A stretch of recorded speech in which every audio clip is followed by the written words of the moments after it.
Hey, rock stars, you've been trying to build momentum, but the leads feel scattered, your message isn't landing, and growth feels like guesswork. You're not alone. That's exactly why I created the Business Development Mastery Accelerator. And now the Builders class, our second official cohort, is open. Over 6 weeks, you'll gain real systems, dial in your personal brand, and finally build a business development engine that actually works. One that feels aligned, sustainable, and repeatable. We start on July 15th and spots are limited. Join the Builders class at kellykennedyofficial.com and let's build this together. Welcome to episode 251 of the Business Development Podcast. You've got the idea, you're fired up to start, but now comes the question that stalls most new podcasters. What gear do I actually need? This is Podcast Playbook Part 2, and today we're breaking down the essentials: mics, interfaces, headphones, computers, and everything in between. No fluff, no tech jargon, just real talk on what works, what doesn't, and how to build a podcast setup that fits your style and your budget. Stick with us. You're not going to want to miss this episode. The great Mark Cuban once said, "Business happens over years and years. Value is measured in the total upside of a business relationship, not by how much you squeezed out in any one deal." And we couldn't agree more. This is the Business Development Podcast, based in Edmonton, Alberta, Canada, and broadcasting to the world. You'll get expert business development advice, tips and experiences, and you'll hear interviews with business owners, CEOs, and business development reps. You'll get actionable advice on how to grow business. Brought to you by Capital Business Development, capitalbd.ca. Let's do it. Welcome to the Business Development Podcast. And now your expert host, Kelly Kennedy. Hello, welcome to episode 251 of the Business Development Podcast. And to all my fellow Canadians, I hope you all had an incredible Canada Day. And to my rock stars in America, I hope you all have an incredible Independence Day tomorrow. From the bottom of my heart, thank you for your support this far. I would not have been able to get this far without our incredible community. Podcasting is a journey, and one that takes the support of not just the hosts, production crews, and sponsors. Without the community to benefit, the truth is, it would be all for nothing.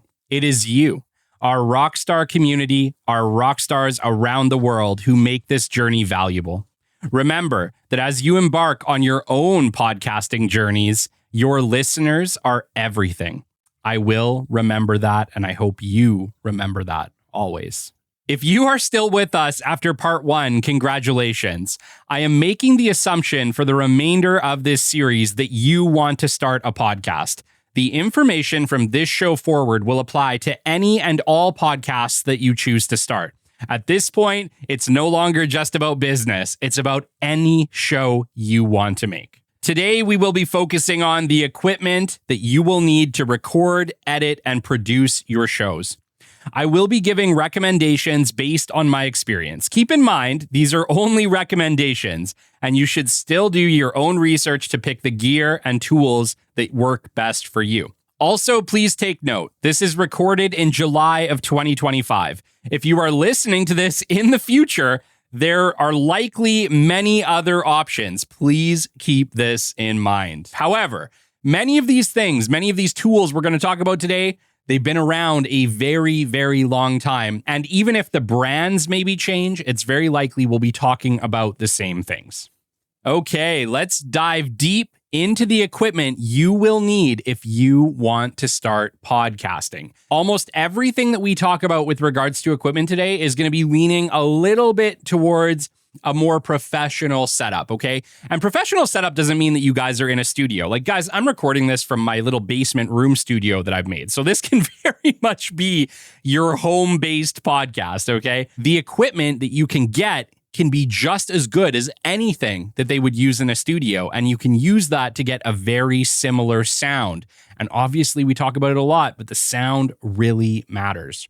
You might find this part surprising, but likely the most important and the most expensive piece of equipment that you will need is, drumroll, it is your computer, okay? It's the thing that nobody talks about with regards to podcasting equipment, and yet it is probably the most important piece of all the gear you buy. Why?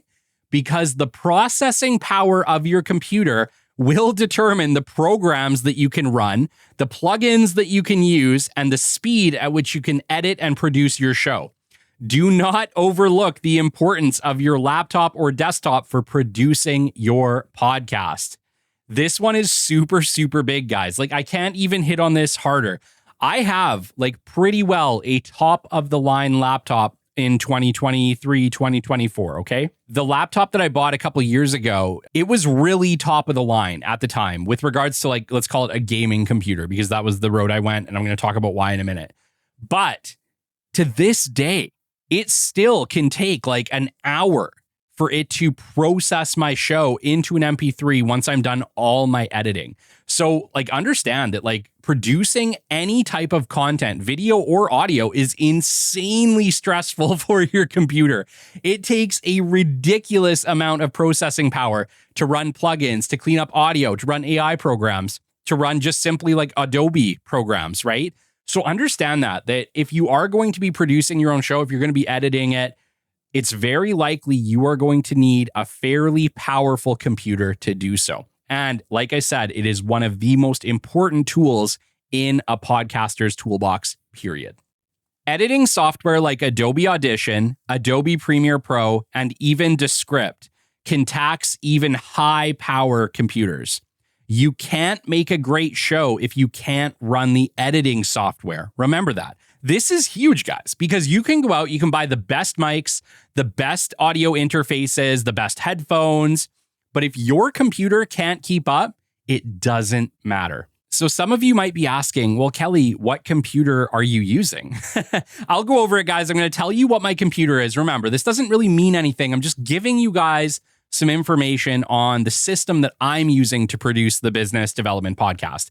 It is a very high-powered setup. And like I said, even with this high-powered laptop setup, I am still running into errors and challenges sometimes when producing this show.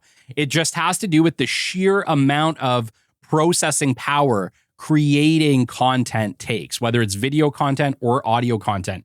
It really does push any computer to its limits. The laptop that I'm running currently is a 2024 Lenovo Legion 82WQ, and it's a gaming laptop. It has a 12th gen Intel i9 13900HX processor. It has 64 gigabytes of RAM. It has an NVIDIA RTX 4090 laptop GPU, which only like 2 years ago was absolutely top of the line. It has a 2 terabyte SSD hard drive, and we run a 4 terabyte SSD external drive to move content over to, okay? Now, no, I am not saying that you need this much power to make a podcast. This is an absolutely insanely powerful computer, okay? This was a $4,500 laptop near top of the line when I bought it about a year and a half back. However, processing an edited show, even with this horsepower, can take up to an hour sometimes just to create an MP3 file, okay? Like up to an hour just to make the file. This has nothing to do with the edit. This is literally just the export of the audio file, the actual processing power of the computer. It can take a long time. If this wasn't this computer, it would probably take like 4 to 5 hours to make that file. A good computer will make your life 1,000 times better, guys. I'm not kidding you. You need a computer that can keep up with your editing needs, okay? With your production needs. Now, once again, I'm making the assumption that you are editing your own show, okay? I get this. Not everybody is doing this. If you have the money to be able to hire a production company to make your podcast for you, parts of it may be good for you, but maybe this isn't the podcast series for you to listen to. This podcast series is to the me's of the world, to the people who are willing to take this on themselves, to learn audio production, to do it themselves, to do their show, which I think is many of us ultimately, because the cost of producing your show, the last I checked, the best quote I had was somewhere in the neighborhood of 400 Canadian dollars per episode. If you're putting out episodes at any normal frequency, that is going to become insanely expensive rather quickly. I put out about 8 to 9 episodes a month. So yeah, it's not even remotely on the table for me. Not yet anyway. When buying your computer, I want you to look for a few things, okay? Number one, it has to have a dedicated high-end graphics card, okay? This is why gaming computers are a great option. Pretty much every gaming computer you go out and buy at this point will have a dedicated graphics card built into the system, and you absolutely need a dedicated card as a minimum for editing. Number two, you need a high-end processor. I prefer Intel. You can use AMD, but if you guys are going to use Intel, go with an Intel i7 or an Intel i9. They both make great options, with i9 being the superior option if you can afford it. You need significant amounts of RAM, okay? Obviously, for those of you who bought a computer before, you know you go there, typically they're like, oh, this computer's got like 16 gigs of RAM. Not for this, okay? Not for editing. You are going to need to be starting at about 32 gigabytes or higher. That is what I recommend. More the merrier. If you can get up to 64 or even 128 in some of these modern computers, that is going to make your editing so much better. And last but not least, you are going to want an SSD hard drive, a solid state drive, okay? These are the modern hard drives in computers. They typically come on something that almost looks like a flash drive. It's like a card that you plug into your computer. Now, not into the side, but like literally you got to pull the plate off and then you got to plug it in. But it's basically like a little chip is the modern day memory card, okay? SSD you want because it's insanely fast. You'll be able to copy files quickly. You'll be able to retrieve files quickly. It's just a better system. And you're going to want to start with about 2 terabytes at least. But trust me on this, you are going to fill them up real quick, okay? Especially if you're producing video assets and audio assets, you guys can fill hard drives like crazy. So start with a 2 terabyte SSD. And then if you need to, you can always expand that to a larger size, or you can get an external SSD or an external drive to be able to store some of that content, okay? Gaming computers tick many of these boxes, guys. That's why I almost say, like, for like podcast production, you really want to go with probably a gaming computer, really. Like, they typically come with high RAM, large hard drives, dedicated graphics cards, high-end processors, typically starting at i7s. Some have the i9s. So if you are looking to get the computer, if you're going out and you're either building a computer or you will be buying a pre-built computer, start by looking at the gaming computers. They're going to be more geared towards what you are looking for. Next is the showpiece of it all, your microphone. Okay, we're going to dive deep into microphones, guys. There's a lot to them. There's lots of different types of microphones. We're not going to hit on them all, but I'm going to hit on the 3 main ones that really help you, okay? Your microphone does not just look pretty. It also affects your sound in a very, very significant way, okay? Hugely significant way. Big differences, guys, between the microphones in your laptop and a dedicated microphone. Massive difference in sound quality, okay? Now, you may ask, though, like, sure, massive difference in sound quality, but why can't I just use the built-in laptop mic? It's good enough for my Zoom calls, right? Sure. Short answer is you can. You absolutely can record with anything that you have available, and you can produce it on pretty much any computer you have, okay? Like, once again, you don't need to necessarily go out and get a gaming computer, but I'm trying to get you guys the best possible setup to make your shows the best possible shows that they can be, okay? I don't want to discourage anybody from starting a show, but understand that your sound quality, it really, really matters, guys. And it can be the reason that a listener completely checks out, even if your content is incredible. Everything that I am teaching you in this series is about how to set you up for the best success possible, okay? I want everybody who starts a show from listening to this series to have a long-running, successful show, all right? Great sound is a massive, massive part about what makes a great show. You need great content, but if people don't like the sound, they won't listen to it. If it doesn't sound well produced, if it doesn't sound clean, if your voice is coming through harsh, people are not going to be able to stick with you long term. It literally can hurt the ears, guys. We have to make it sound as good as humanly possible. The content is critical, but the sound is equally as critical because it doesn't matter if they won't listen to it. I say this about marketing materials all the time, right? You can have the best proposal in the world, the best product in the world, but if they won't even read your marketing material, you're not going to sell any of them. It's the same thing with your content. It's the same thing with your podcast. If you can't make it sound good enough that people are like, oh yeah, this is like a pretty decent sounding show. It's not hard on my ears. The voice sounds good. They're energetic. If you can't pass that, it kind of doesn't matter what the heck you're talking about because you need both. You need something that people want to listen to, and then you need a voice that they can listen to. Good audio production solves that second part for you. Now, the right mic makes a huge difference. And there are 6 different microphone types that I can think of, okay? Dynamic microphones, condenser microphones, ribbon microphones, lavalier or lapel microphones, shotgun microphones, and last but not least, USB microphones. Now, for the focus of this lesson, we are going to narrow down to the top 3 that I see for podcasting, okay? I'm not saying these are the 3 that people use exclusively for podcasting, but these are definitely the 3 that are used the most, okay? And I'm very likely that if you're starting a show, you will be using one of these 3 types. Number 1 is a USB microphone, okay? Very likely the ones that you have seen at the store. If you've gone to the store and you've ever bought a microphone for your computer, very, very likely what you bought was a USB microphone. It is best for beginners. It's plug and play recording. How do they work? They have the built-in audio interface that connects directly to your computer via USB. What are the pros?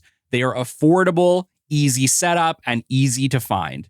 Cons, they have less control. They are lower quality than XLR setups. And the best examples that I can give you, you've probably even seen them, or you might even have one. A Blue Yeti, a Rode NT USB mic, or even a Shure MV7 USB mic. These are all exceptional USB mics if you go that way. And many podcasts, if not like 90% of podcasts, have started with one of those 3 microphones. They are still extremely popular to this day. The next is a condenser microphone, okay? It is best for studio recording, voiceovers, vocals, and acoustic instruments. How do they work? They use a capacitor that requires external power, either phantom power or USB. Pros, they have extremely high sensitivity. They capture detail and nuance. They capture everything, guys, including room noise. That's why they're best for a studio. Cons, they're more prone to picking up room noise and handling noise. Like, you can't touch these things, guys, when they're on. It sounds like insane scratching, okay? A good example would be an Audio-Technica AT2020, a Rode NT1-A, or a Neumann TLM103. Number 3, dynamic microphones, okay? These are best for podcasting, live vocals, and noisy environments. How do they work? They use a diaphragm and a coil to convert sound into an electrical signal. The pros, they're durable.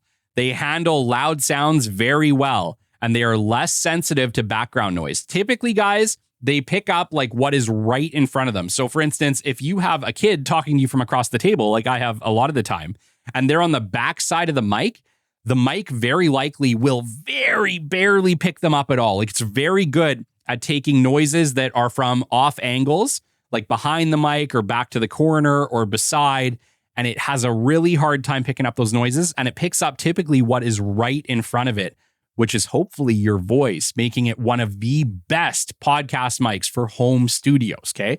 It is definitely what we recommend on this show for your home studio. Many condenser and dynamic microphones are also something called XLR. And if you are shopping for a microphone, you will see that a lot. And so, what is XLR? An XLR microphone uses a 3-pin analog connector and requires an audio interface or mixer to connect to your computer. So an XLR, guys, is basically, it's a cord. It's a cord that connects to the back of your microphone, and then it runs along your boom arm or whatever else you are using, and it connects into your audio interface, okay? So what it is it's a connection. What are the pros of an XLR connection? Superior sound quality, guys. Cleaner, more detailed audio, especially when connected to an audio interface with good preamps, which almost every audio interface at this point has exceptional preamps.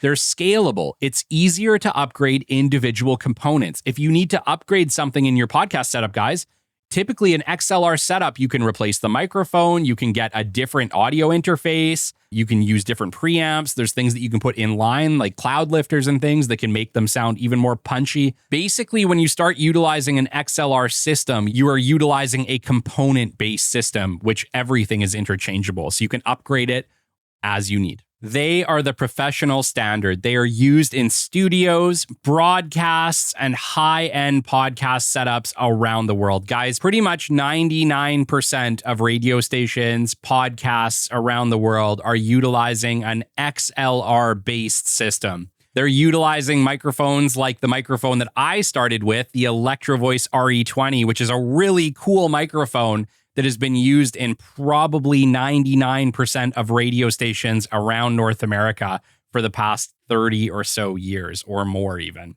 It's pretty cool. XLR, once you start to get into this system, it's a really neat system and there are so many options, so many more options than you can get with a USB-based system. They have less noise. They have a balanced signal that minimizes hum and interference. What are some of the cons though? There's more gear required. You need an audio interface like a Focusrite Scarlett or a Rodecaster Pro or Pro 2. They are not plug and play. Setup takes longer and it has a learning curve. Setting up an audio interface, guys, is not the easiest thing on planet Earth. And so much of it is learned and trial and error and learning what works and what doesn't work. It's not just I plug it into my computer and it works kind of scenario. I've been utilizing an audio interface, guys, since the beginning of this show. And I still, to this day, sometimes struggle to get it to do what I want or try to understand, one of the thousands of features it feels like they have, okay? There's a lot to them. And you're going to have to, like I said, do a lot of trial and error in order to get the sound that you want to get over time. But the thing is, if you have the audio interface, the XLR setup, the dynamic microphone, you are going to be able to get the sound you want in time. Who is an XLR system best for? They're best for serious podcasters, musicians, or anybody building a professional audio setup. For the Business Development Podcast, we have used an Electro Voice RE20. We've used a Shure SM7 DB microphone. We use a Rodecaster Pro 2 audio interface. So we have, the full gamut. We've tried them all, and we've been utilizing an XLR setup from the very beginning to get the sound you are hearing right now. Let's chat the next tool that you're going to need if you go XLR, and that is the audio interface or mixer unit. An audio interface is a piece of hardware that connects your microphone or instrument to your computer. It converts analog signals like your voice to digital signals that your computer can understand, and vice versa. Your computer can also translate backwards into signals that your audio interface and your headphones can understand. So what does an audio interface do? Number one, it converts analog signal to digital. When you speak into an XLR microphone, the audio is analog. The interface then digitizes it so that your computer can process and record it. Number two, it provides phantom power. Condenser and some dynamic microphones often need something called plus 48V to work. Nearly all audio interfaces supply this. Number three, it acts as a preamp. It boosts your microphone's signal so that it's clean and strong. This is a big difference, guys, between USB mics and XLR mics. XLR mics can provide an absolute ton of power to your microphone so that you can get the cleanest sound possible. If you can hear them side by side, it's a night and day difference. Number four, it lets you monitor in real time. Many audio interfaces have headphone jacks with zero latency monitoring so that you can hear yourself without delay. Trust me, the opposite to this would be an absolute nightmare. You would be endlessly hearing reverb. And I've actually had that issue happen with my Rodecaster Pro 2 where I just didn't quite have it set up right. And I was hearing my voice about half a second behind. And honestly, guys, it was driving me absolutely bonkers. You have to have it so that your audio interface has zero latency. Number 5, it controls your audio levels. You can adjust the input gain, monitor volume, and sometimes mix multiple audio sources right on the mixer. The Rodecaster Pro 2 that I have can do all of that in one. It's pretty incredible, and it's absolutely critical to make sure that you're getting the same sound each time. Also, you can input other sounds to your computer through the audio interface, or you can have sounds coming from your computer into your recording through your audio interface. There's an absolute ton that you can do with an audio interface like a Rodecaster Pro 2 or similar. How does it connect? It utilizes XLR or quarter-inch jacks for microphones, guitars, etc. So basically on the back of every audio interface, guys, or the front, depending on what type it is, it has a bunch of different jacks that you can plug into. Now, a quarter-inch jack, if you've ever seen one before, very common with like an electric guitar cord or something along those lines, or utilizing like a high-end headphone set. They typically also have quarter-inch jacks. So you can plug those either into the interface itself that way, and it utilizes a USB Thunderbolt or USB-C type plug in order to plug out from the interface and into your computer. Here are some popular interfaces. Focusrite Scarlett 2i2. It's an industry standard for podcasters and musicians. They're also quite affordable. There's a Rode AI1, which is a great starter interface with clean sound. There's a Universal Audio Apollo Twin, which is pro-level sound that also has plugins. There's a Mo2 M2, which is a high-quality interface with great metering. And last but not least, there is the undisputed king of podcast interfaces, which is the Rodecaster Pro 2 at the time of this recording. It is a high-end audio interface, mixer, recording unit, and processing unit all rolled into one. They are very pricey, but they are worth every penny. And like I said, we've been utilizing one in the BDP studio since the very beginning of the show. Remember, if you are using an XLR microphone, you can't plug it directly into your computer, guys. There just isn't a jack on your computer for this. You need an audio interface to bridge the gap and get pro audio quality. If you are serious about podcasting, and I mean serious, guys, like if you guys are going to commit to, let's call it 100 shows, and you guys know that if I'm telling you to start a podcast, I want you to commit to 100 shows because it takes time. They are not an overnight success thing. It is a long game. So if you are committing to a podcast for 100 episodes, do yourself a solid and start with an XLR setup. It's a setup that will grow with you as you evolve over time. And once again, guys, on the Business Development Podcast, if you like the sound you're hearing here, we are using an XLR microphone setup. We are using a Rodecaster Pro 2 audio interface along with a Shure SM7DB microphone. And if you like the sound in the first, let's call it 150 episodes of the BDP, we were using an Electro Voice RE20 microphone, also dynamic. Both of them are dynamic microphones. Both of them are incredible, and you cannot go wrong with either. However, keep in mind, a setup like I'm talking about is closing in on probably close to 2,000 Canadian dollars, and that's before the computer. The last major piece of equipment you are going to need are studio headphones, okay? And these are probably going to come with either a 1/4 inch or an 1/8 inch jack. Most audio interfaces have both or come with an adapter to be able to plug into your audio interface, okay? Why do headphones matter? And you see it. Like if you watch any professional podcast, guys, you see them. They are wearing headphones. Why is that? Number one, they prevent echo and feedback. When you record without headphones, your mic can pick up audio from your speakers. It can also pick up audio from your guests, creating echo loops, feedback, or reverb. Wearing headphones keeps your sound clean and isolated. Absolutely critical, guys. Number two, you can monitor your sound in real time. Headphones let you hear exactly what is being recorded and how so that you can catch plosives, which are pops from hard Ps, Clipping or distortion from speaking too loudly. So if your gain is set too high and somebody's speaking a little loud, you can blow out the audio. Guys, there's no recovering blown out audio. If you blow out your audio, it is dead. The entire recording is screwed.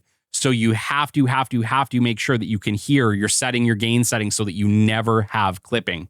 And last but not least, you can hear the background noise like fans, keyboard clicks, whatever, which allows you to either say to your guest, hey, can you shut off the fan? Or, hey, your keyboard is really loud. Can you not type? But if you're not hearing it through the headphones, you might not notice it. And once again, there are certain things that are really hard to edit later. And so the more things that you can clean up in the actual recording in the moment, the better off your audio recording is going to be. The other thing too that you can hear through a microphone, through headphones, is remember how I told you if you're using like a condenser mic or even some of these dynamic mics that are quite sensitive, if you touch them, bump them, move them, you can hear like scratching noises, bumps, thumps, things like that. It can be an indicator for you to like lay off or get a little further away from your microphone. Without headphones, you won't notice any of those challenges though until after the recording. And if you notice it too late, it's too late. You might not be able to recover the recording, or you might have to put out a recording that you're not happy with. Number 3, they allow you to stay consistent in remote interviews. So if you have a show like the Business Development Podcast, where you do a lot of remote interviews, if you're interviewing over like Riverside, Zoom, or Squadcast, or some other type of web-based interview system, headphones stop your mic from picking up their voice, and they keep audio synced and tight. And they also make you sound more professional and present. It feels like you're right there talking to them, guys. You can fix any problems right in the moment. You don't get the feedback loop, guys, that you might get if it's coming through your speakers. You really want to eliminate all sounds around you. And so the headphones are not just a nice to have, they're an absolute need to have professional audio quality. One more note on headphones, guys. Bluetooth headphones have a delay. And so it doesn't matter how great your Bluetooth headphones are, they have a delay. You don't get a delay if you have the plugged in headphones to your audio interface. Like I said, you have a zero millisecond delay.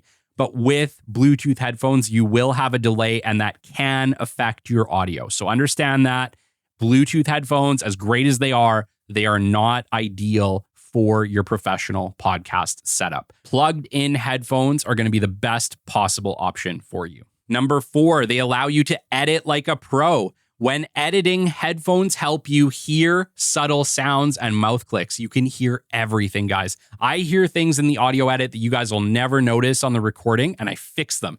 And maybe I fix them without needing to, but I can ultimately hear things through the recording, through my headphones, which are like highly sensitive, and I can fix them before they ever get released to the public. It's massive. They allow you to balance sound levels accurately. You can hear exactly how it is going to sound in the final recording, which allows you to produce a high quality show every time. And you can spot transitions and remove awkward pauses. You can hear everything, guys. You can hear everything. And by being able to hear everything, you can edit more powerfully. Even small audio distractions can turn listeners away. Headphones help you keep your content tight and listener friendly. Popular podcast headphones as of 2025. Number 1, the Sony MDR 7506, a trusted studio classic with crisp, accurate sound and excellent noise isolation for voice-focused work. Number 2, the Audio-Technica ATH M50X, a balanced, punchy headphone with great comfort and detachable cables that is ideal for podcasters who also edit. And number 3, my headphone of choice, the Bayer Dynamic DT770 Pro. You can get this in either 80 ohm or 250 ohm. However, if you go with the 250 ohm, you have to make sure that your audio interface can handle the power for it. It provides premier comfort and spacious soundstage that makes these perfect for long, detailed editing sessions. Guys, I've spent days with probably 7 hours of these headphones on my head, and I always walk away without ear pain, without any challenge at all. If you have the money for them, just get the Bayer Dynamic DT770 Pro. You cannot go wrong. They are exceptional headphones. And that is a wrap on your gear guide, rock stars. From computers to microphones, audio interfaces, and headphones. So whether you're building a home studio or hitting record for the very first time, you now have the clarity to make smart choices without overthinking the gear. Just remember, your podcast isn't built on equipment. It's built on consistency, heart, and messages that matter. The tools just help you deliver that message better. Stick with us next week for part 3 of Podcast Playbook, where we will lay the groundwork for a podcast that stands out, not just shows up. If you've enjoyed today's show and you're enjoying the Podcast Playbook series, I want you to consider joining us inside the Catalyst Club. The Catalyst Club is a community for you, for leaders, for executives, for podcasters, for people wanting to make a difference. We have the support, the encouragement, the private community to help build you and support you. I can't wait to see you inside. Come hang out with us. www.kellykennedyofficial.com/The Catalyst Club. Shoutouts this week: Sheila Moore, Robert Helm, Monique Peltier, Jamar Jones, Colin Williamson, Gary Noseworthy, Justin LaRock, Chloe Wu, Shelby Hobbs, Sabod Sharma, Colin Harms, Rudy A. Zacharias, Catherine Warren, Rodney Lover, Ken G., Gordon Shepard, Sneda Vargas, Dawn Leadbetter, Amanda McDonald, Deborah Samani, Jessica Barter-Kolick, Carla Otto, Reza Enauli, Tyler Tamelos, Ann N., Jody Fulford, Mario Hernandez, Cruz Gamboa, Ken Liu, Vikas Malhorta, Shannon Smith, Kimberly Carson Richards, and Lauren Graff. Until next time, you've been listening to the Business Development Podcast, and we will catch you on the flip side. This has been the Business Development Podcast with Kelly Kennedy. Kelly has 15 years in sales and business development experience within the Alberta oil and gas industry and founded his own business development firm in 2020. His passion and his specialization is in customer relationship generation and business development. The show is brought to you by Capital Business Development, your business development specialists. For more, we invite you to the website at www.capitalbd.ca. See you next time on the Business Development Podcast.